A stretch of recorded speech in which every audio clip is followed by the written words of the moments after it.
The heavy ion accelerator has been a landmark at the Australian National University for half a century. But don't let its age fool you. This remains one of the highest voltage ion accelerators on the planet. The accelerator here at ANU is a 15 million volt tandem accelerator. So you are charging something to 15 million volts. It's also the workplace for world-renowned experimental physicist Professor Mahananda Dasgupta. In our accelerator, the kind of things I need to do, you go up to 10% of the velocity of light, so 30,000 kilometers per second. Professor Dasgupta studies the fundamental structure of matter. The accelerator allows her to look inside an atom. That's paved the way for breakthroughs in many areas of science, including medicine. For example, it's now possible to treat cancers in children using high-energy proton beams. So if you don't understand these fundamental processes, you do not have a very accurate prediction and treatment regime. Professor Dasgupta grew up in India, where science is highly valued.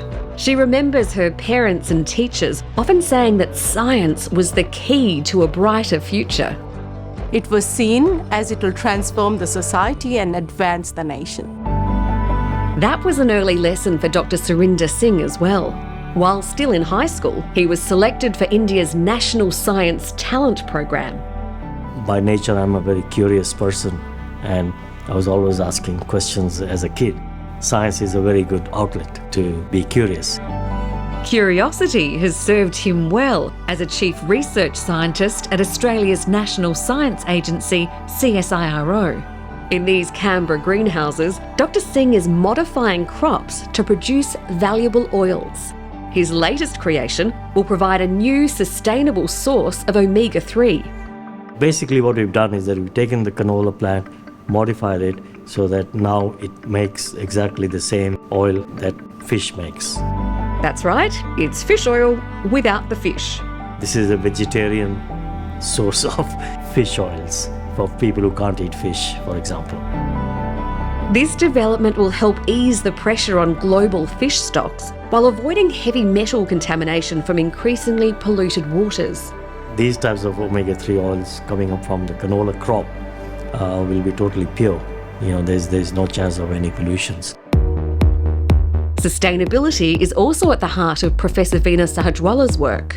I actually like to think of waste as a material that is just waiting to be harnessed.